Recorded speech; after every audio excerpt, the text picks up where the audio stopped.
मेरी इस आश्रम में रहती है और मुझे पता भी नहीं। तुम ठीक हो ना बिटिया? और वहां पे सब ठीक है ना?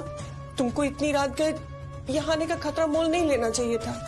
हमको बुला लेती, हम चले आते कहीं भी तुमसे मिलने। कैसी बात कर रही है माँ? भला मैं आपको कैसे परेशान कर सकती हूँ? पहले ही आप जिंदगी के बहुत थपेड़े झेल चुकी हैं। अब मैं आ गई हूँ, आपको और तकलीफ नहीं होने दूंगी। आपकी बेटी इतनी भी कमजोर नहीं जो आसानी से डर जाए। फिर चोरू चक्कों की मजाली क्या है? मुझे पता है मेरी बेटी बड़ी हो गई है, काबिल हो गई है, अमेरिका में जो रहती है। माँ, भले ही मैं अमेरिका में रही, लेकिन मेरा दिल हमेशा आपके और चित्रा के पास धड़कता रहा। काश आज मेरी बहन चित्रा भी हमारे बीच होती। तो क्या कल्पना हमारी बहन है? हमारी अपनी बहन? इतने बड़े सच से तक हम अनजान कैसे रहे? कि कैसी लीला है माता रानी, हम मिले भी तो इस हाल में कि हम अपनी बहन को गले भी नहीं लगा सकते हैं। माफ कर देना बिटिया, हम तुम दोनों को जीते जी नहीं मिला पाए। हमने तुम दोनों से सच छुपा के रखा कि तुम दोनों जुड़वा बहने।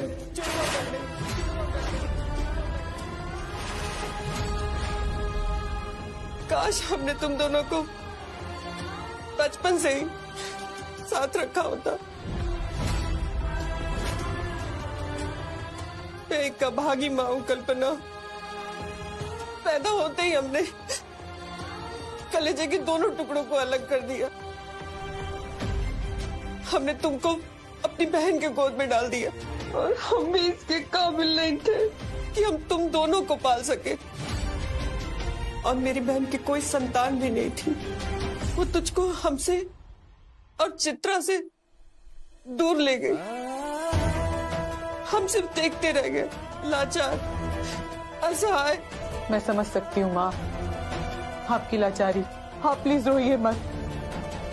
जब मम्मी ने मुझे सब बताया तो मैं आपको और चित्रा को ढूंढने के लिए इंडिया चली आई। यहाँ आकर जब मुझे सच पता चला तो मेरे ऊपर दुखों का पहाड़ टूट पड़ा। मैं अपनी बहन से जीते जी नहीं मिल पाई माँ। बड़ी मुश्किल से तो मैं आपको ढूंढ पाई। वो तो ऐसे दिखा रही है जैसे ये जायदाद की मालकिन वो चंदवा है। मौसी जी, माधव जी से अगर किसी की शादी होगी तो वो मैं हूँ, श्वेता। और इस घर पर, इस प्रॉपर्टी पर मालिकाना हक हमारा होगा, हमारा।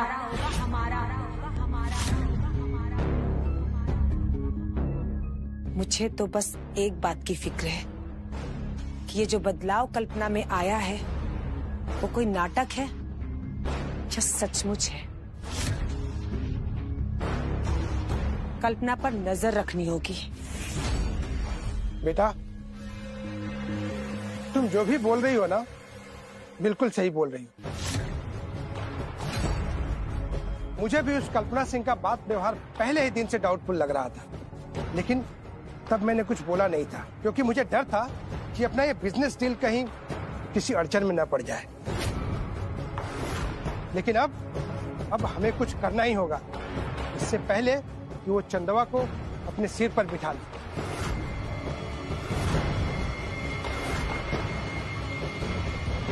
पापा, वो चंदा कितने पानी में है ना, मुझे अच्छे से पता है। इससे पहले कि वो चंदा और कल्पना जी की दोस्ती बढ़े, मैं उस चंदा का पत्ता इस घर से काट दूंगी। बेटा, तुम्हें शांति से काम लेना होगा, जोश में नहीं।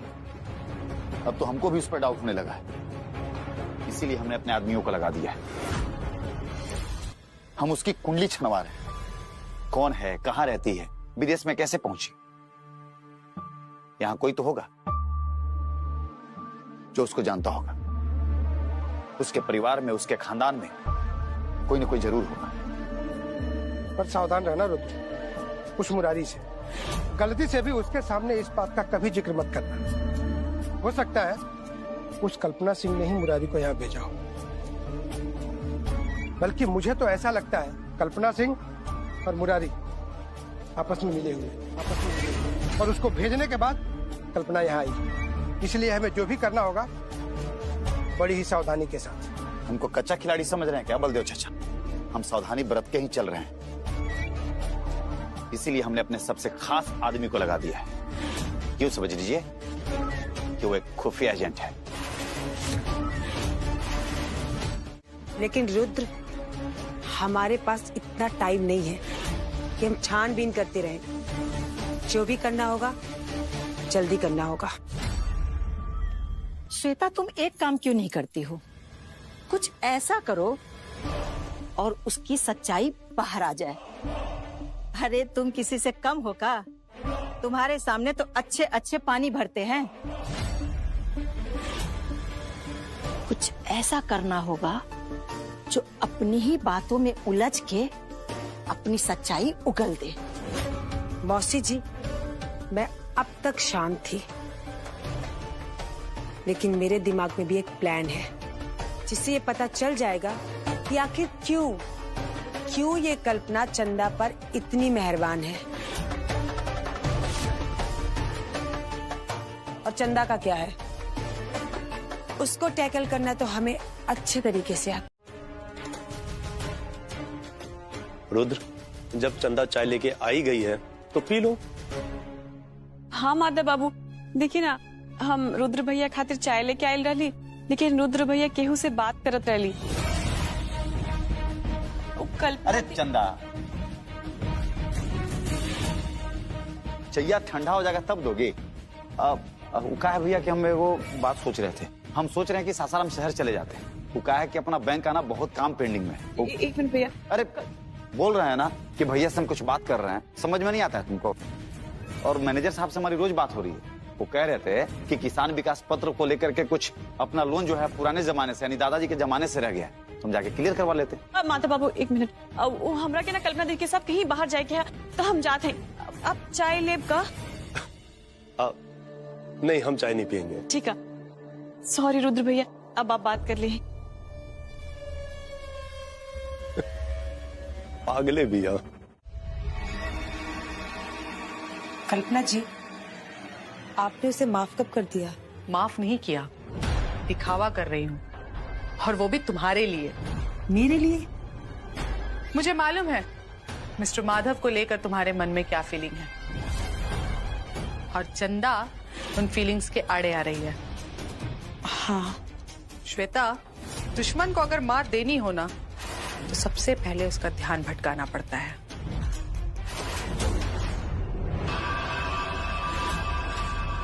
कुछ ऐसे ही समझो मैं चंदा के साथ कर रही हूँ। वाह, क्या बात कही आपने।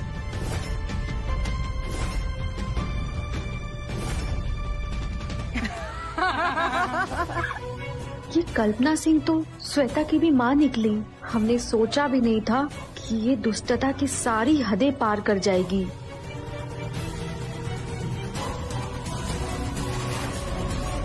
हम लोग बहुत लिफ्ट दे दिया उसे। अरे अब तो ऐसा लगता है कि जैसा ये घर उसका है और हम लोग यहाँ पे कुछ दिन के लिए आए हुए हैं। जो चाहती है वो खाती है, ऑर्डर पे ऑर्डर करते रहती है। कल्पना सिंह कहीं हम लोगों के साथ कोई खेल तो नहीं खेल रही है? बस करिए आप लोग। जब आप लोगों को इतना ही डर लग रहा था तो अमीर बनने का सपना ही क्यों देखा? बजाय डरने के आप लोगों को कल्पना के एक्टिविटी पर ध्यान देना चाहिए कि वो क्या कर रही है। अपने दिमाग से ना ये कल्पना नाम का हवा हटा दीजिए। कौनो दिमाग हवा नहीं बैठा रहे। अरे डर इसी बात का है जो मौसी ने कहा। रुद्र, तुम भी यही सोचते हो? अरे इसके पीछे कारण है श्वेता। हमने अपने सबसे खास आदमी को लगाया था कि कल्पना सिंह का कुंडली निकाले। कोनो इन्फॉर्मेशन नहीं मिला कल्पना सिंह के बारे में। तो इसमें कौन सी बड़ी बात है? हो सकता है उसे लाइमलाइट में रहना अच्छा ना लगता हो। वो अमेरिका से आई है और इंडिया में तुम उसकी कुंडली निकालते फिर रहे हो। कैसे पॉसिबल है निकालना? और जिस आदमी को तुम लगाए हो ना, क्या पता काम का ही ना हो।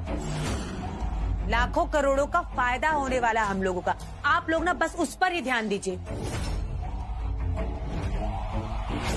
मेरा टारगेट फिक्स है, बिजनेस में कामयाब होना और माधव जी को बताना कि उनके लिए मैं ही बेस्ट हूं। और वो चंदा, वो तो मेरे आगे कभी नहीं टिकी और ना ही टिक पाएगी।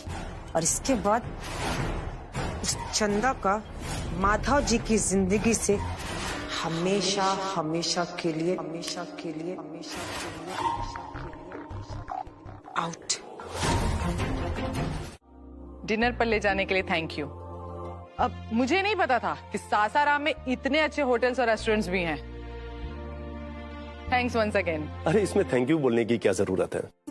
आप हमारी मेहमान हैं और मेहमानों का सत्कार करना हमारा संस्कृति भी है और परंपरा भी है। मिस्टर माधव, क्या नहीं है आपके पास? इतनी प्रॉपर्टी, इतना बड़ा बिजनेस, फिर भी आप अपनी जड़ों से जुड़े हुए हैं। शो ऑफ नाम की जरा सी भी चीज नहीं है आप में। माधव बाबू,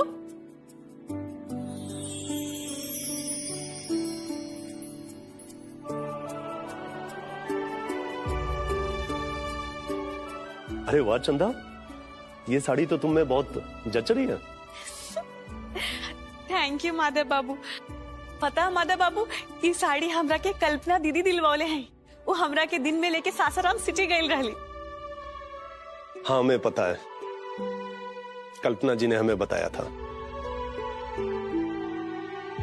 आप बहुत नेक दिल इंसान हैं।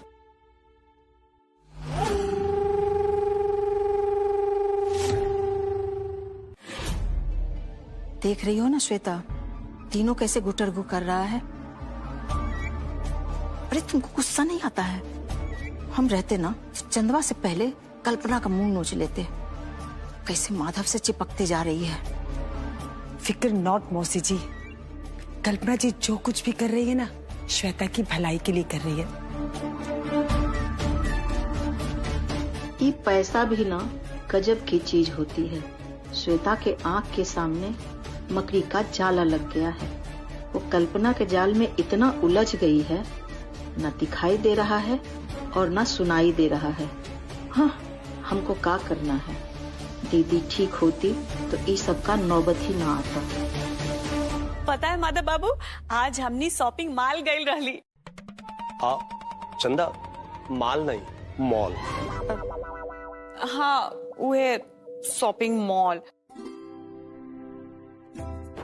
अरे माधव बाबू, ये सब छोड़ी ना, अब हमारी बात तो सुनी। वहाँ शॉपिंग मॉल में एक वो शोरूम ऐसा ना रहल जहाँ पर हमनी शॉपिंग ना कैले रहली।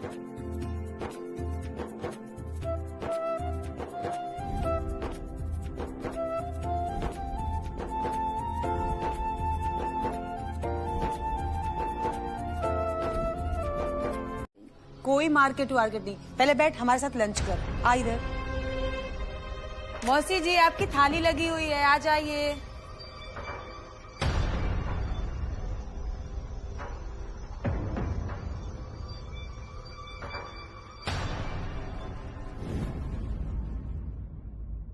इसको भी मुझे श्वेता से अलग करने के लिए कुछ करना पड़ेगा। बहुत पट रही है इन दोनों में। आप लोगों के लिए बहुत बड़ी खुशखबरी है। फैक्ट्री के लिए हमने जमीन डिसाइड कर लिया है। जब फैक्ट्री खोलनी ही है तो देरी किस बात की? कहो रुद्र। अरे एकदम सही सोचे हैं भैया, लेकिन जमीनों हम ही सिलेक्ट करेंगे, कोई आपत्ति नहीं होना चाहिए आपको। जमीन आप ही सेलेक्ट करना, पर हमने जो सोचा है वो हम बता रहे हैं। वो जो जमनिया के पास जीटी रोड है ना, उसके पास जो अपनी जमीन थी, उसी पे फैक्ट्री लगाने का हम सोच रहे हैं। काहे से? वो जमीन हमने इसीलिए छोड़ा था, या तो उसमें हम प्लॉटिंग करेंगे या प्लांट डालेंगे। कैसा रहेगा रुद्र? तो भैया एकदम सही रहेगा। जानते हैं आप, हमारी दिलवा के बतिया एकदम आप कह दिए। वही जमीनों के बारे में हम बोल रहे थे आप। कल्पना से मिलकर बिजनेस की सारी गोटी मैंने फिट की और ये लोग चले जमीन सेलेक्ट करने। फैक्ट्री तो उसी जमीन पर लगेगी जो श्वेता डिसाइड करेगी। यही नहीं, अब से इस घर में वही होगा जो श्वेता चाहेगी। अरे श्वेता, बिजनेस के प्लान में खोई रहोगी तो खाना कब खाओगी? खाओ। हाँ हाँ मौसी जी। अरे मासी, श्वेता ने तो कमाल कर दिया है। वो घर के साथ साथ बिजनेस बहुत अच्छे से हैंडल कर रही है। उसको मैं बचपन से जानती हूँ। ऐसा कुछ भी नहीं है शिप्रा, मैं तो बस आंटी जी से किया हुआ वादा निभा रही हूँ। उनके पीछे से उनका घर, उनका बिजनेस वो संभालने की कोशिश कर रही हूँ। हालांकि आंटी जैसा तो कोई नहीं है, पर मैं पूरी कोशिश करूंगी कि उनका भरोसा ना टूटे। कैसी तबीयत है अब आंटी की? क्या हम उनसे मिल सकते हैं? कल्पना जी, अम्मा की तबीयत अभी ठीक नहीं है। बीच में उनको होश आया था, फिर वो बेहोश हो गई। बहुत गर्मी है सासाराम में। शिप्रा, ये खोल दो ना।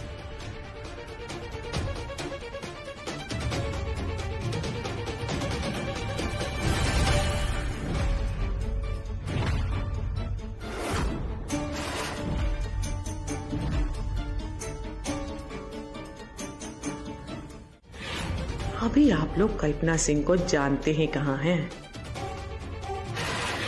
दोस्ती में दरार कैसे पड़ती है ये कल्पना सिंह को बहुत अच्छे से पता है।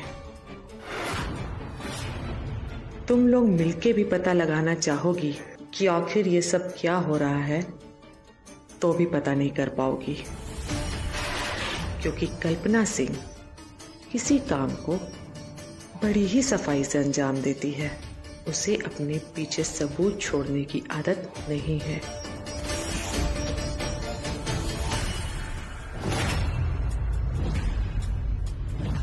चंदा,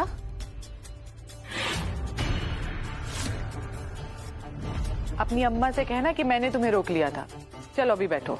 ना दीदी, रहे दी।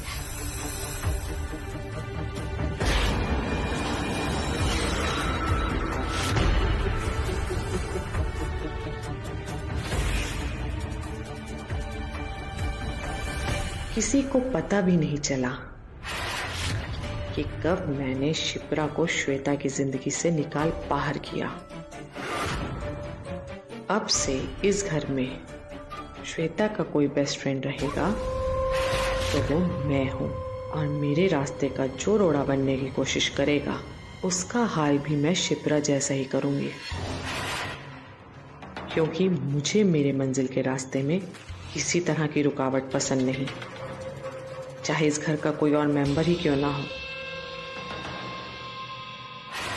अगर रुद्र और रानी देवी ने भी मेरे रास्ते की रुकावट बनने की कोशिश की तो मैं उनको भी नहीं छोड़ूंगी।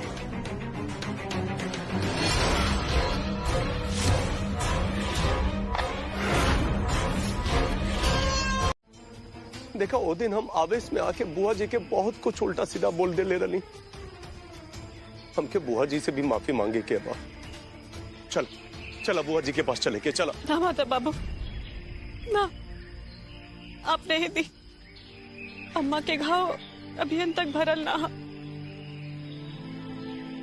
आपके बाद से उनकरा के बहुत ठेस पहुंचल। अम्मा रउआ के देखब तो उनकर घाव फिर से हरा हो जाए। बड़े मुश्किल से वो खुद के संभाले हैं। आप रहे दी बात है बाबू, अब हमरा के कुछ करे के पड़ी। तो ठीक बा चंदा, हमने लोग एक काम करेंगे, जैसे हम पहले की तरह राशन भेजत रही वैसे हम दोबारा से भेज देते हैं। ना माता बाबू, अब अम्मा रउआ से कौनो मदद स्वीकार ना कर। माता बाबू, रउआ बहुत देर कर देली। अम्मा रउआ से मिले के बिना चाहते। और माता बाबू, हम वो एक बात ठान ले कि आज के बाद हम गांव वालन के घर में जाके खाना बनाए, झाड़ू पोछा कर, बच्चा संभाल ले, और उससे जो कमाई होगी वही कमाई से हम अपना घर चला ले। लेकिन अब केहू और से मदद ना ले।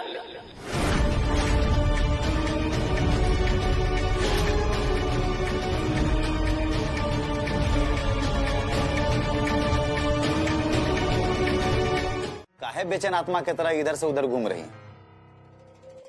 कोनो आफत आ गया है क्या फिर से? आफत हो तो फिर भी निपटा जा सकता है। आफत का पूरा जंजाल है। ये कल्पना सिंह आफत से कम है का? अब श्वेता को देखो, उसके सिर पे बिजनेस और अमीर बनने का ऐसा भूत सवार हुआ है कि उसके हाथों की कठपुतली बन गई है। वो जैसे जैसे कह रही है वैसे वैसे कर रही है। अभी न मौसी, आप अपना दिमाग बेकार में गर्म कर रही हैं।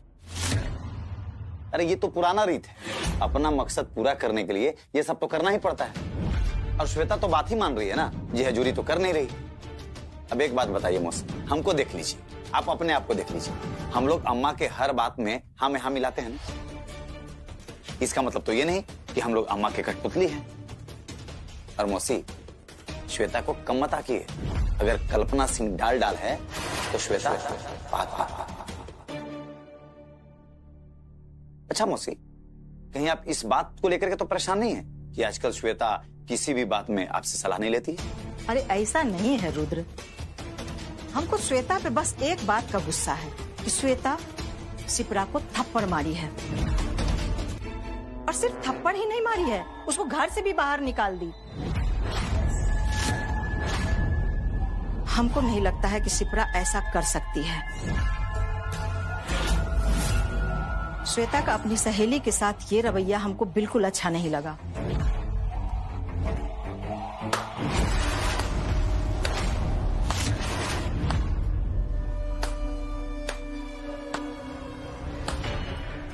वाह मौसी जी वाह, आपने देखा था, आपके सामने शिप्रा के पर्स से मेरा हार निकला था। उसके बाद भी आप मुझ पर डाउट कर रही है, मुझे गलत ठहरा रही हैं। शिप्रा मेरी बेस्ट फ्रेंड थी, इसलिए साये की तरह उसको मैंने अपने साथ रखा, अपने हर प्लान में शामिल किया। तभी तो उसको तुमसे अलग कर दिया गया श्वेता। क्या मतलब? मतलब शीशे की तरह साफ है। कल्पना नहीं चाहती कि उसके और तुम्हारे प्लानिंग में कोई और हिस्सा बने। तो इसका मतलब आप ये कहना चाह रही हैं कि श्वेता का हार कल्पना ने शिप्रा के बैग में प्लांट किया उसको फंसाने के लिए, ताकि श्वेता उसको घर से बाहर कर दे।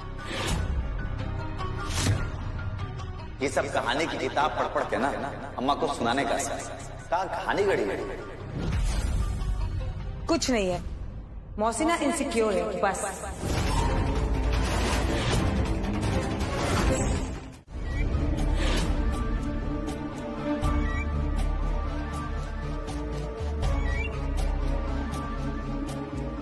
आज मेरा शक यकीन में बदल गया। वो कल्पना खतरनाक औरत है। वो यहाँ बिजनेस नहीं, किसी और मकसद से आई है। आखिर वो मकसद है क्या? ये तभी पता चलेगा जब कल्पना सिंह मुझे मिलेगी। पर वो अचानक इस तरह भूतों की तरह गायब कहाँ हो गई? कब जाएगी यहाँ से? ये तो पीछे ही पड़ गई है हाथों के। छिप लो, जितना छिपना है छिप लो। आखिर तुम कब तक छिपोगी? तुम्हारा सच्चाई तो हम दुनिया के सामने ला के रहेंगे। तुमने ये जो झूठ और आडंबर का चोला पहन के रखा है ना, उसको तो हम निकाल के रहेंगे।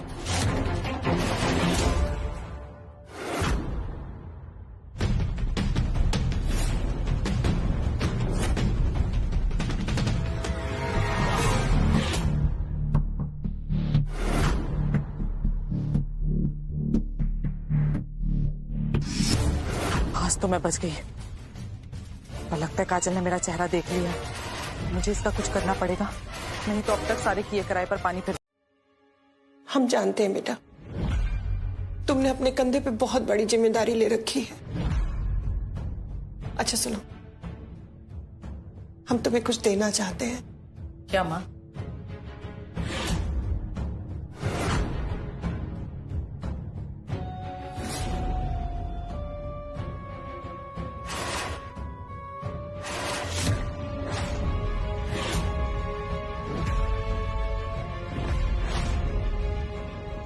ये अपने पास संभाल के रखो बेटा। ये मेरी माँ का दिया हुआ पहला गिफ्ट है। इसे मैं अपनी जान से भी बढ़कर संभाल कर रखूंगी। ये तुम्हारी माँ का नहीं, ये तुम्हारी बहन चित्रा की निशानी।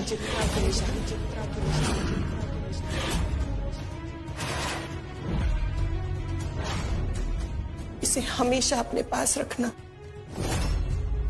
ये तुमको हमेशा अपने आसपास चित्रा के होने का एहसास कराएगा।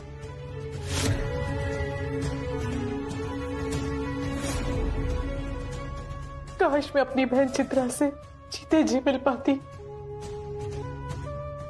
उसे गले लगा पाती, उसके साथ अपना सुख दुख बांट पाती।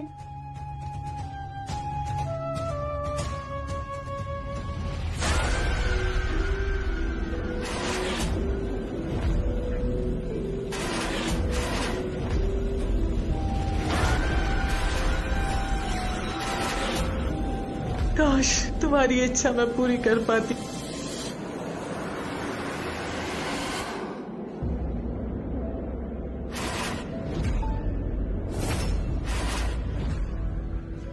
ये हवा, ये जानी पहचानी सी खुशबू, ये सब इस बात का संकेत है कि चित्रा यही हमारे आसपास है। अब जब भी ये खुशबू मेरे पास से होके गुजरेगी तो मैं समझ जाऊंगी कि चित्रा मेरे पास है। जब भी ये हवा का झोंका मुझसे टकराएगा तो मुझे आभास होगा कि मेरी बहन ने मुझे गले लगाया। हम भी इसी तरह चित्रा को अपने आसपास महसूस करते हैं। काश आज वो हम लोग के बीच होती।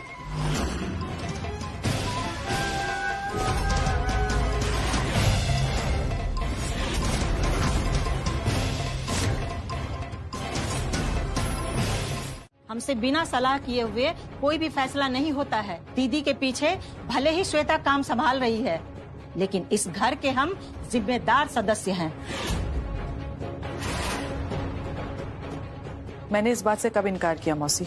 मैं जानती हूँ आप इस घर की एक रिस्पॉन्सिबल मेंबर हैं, पर यह बात मेरे और श्वेता के बीच की है जो हम आपके सामने नहीं कर सकते। और वैसे भी मेरे बिजनेस करने का एक रूल है, मैं अपनी प्राइवेसी मेंटेन करके चलती हूँ। और क्योंकि श्वेता अब मेरी बिजनेस पार्टनर है तो मैं अपनी बिजनेस पार्टनर से अकेले कुछ बात करना चाहती हूँ। Hope you don't mind.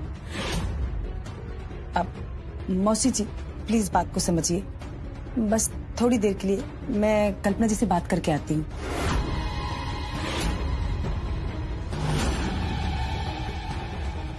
ठीक है, जो मर्जी है वो करो।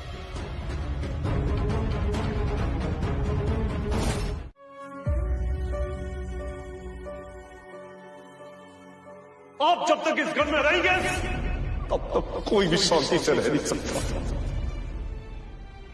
क्या सोच रहे हैं बाबूजी? खाना खाइए ना। हाँ बाबूजी, खाना खाई ना, नहीं तो हमनी भी ना खाइल जाए।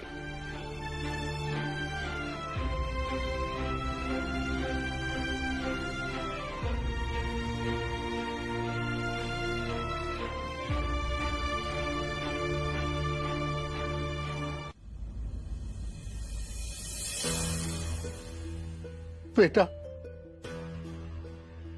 तुम दोनों के वजह से ये घर टिका हुआ है, वरना कब के टूट गया होता। ना बाबूजी, ये घरे के आपके आशीर्वाद की जरूरत था, और आप आशीर्वाद तो तब भी दे सकते थे ना जब आप खुश रहो, स्वस्थ रहो। तो चलिए अब जल्दी से अपन आंसू पोछिए और खाना खा ली।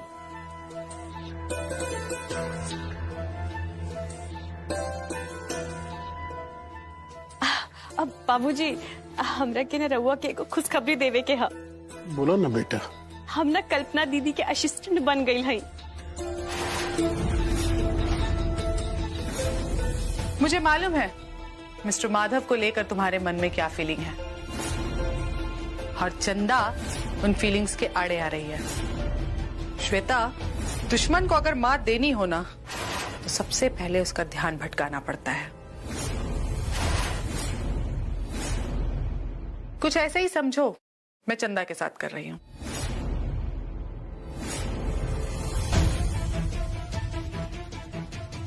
बेटा ये तो बहुत खुशी की बात है, बाकी तनी सावधान रहिया, काहे कि तू बहुत सीधा बड़ो, तोहरा मन में कोनो छल कपट नहीं खे, और यही से तू धोखा खा जा। हाँ चंदा, बाबूजी ठीक कह रहे हैं। ठीक है बाबूजी, हम आपके बात का अच्छे से ध्यान रखब। अब ये सब छोड़िए, अब खाना खाई जल्दी से। ठीक है बेटा।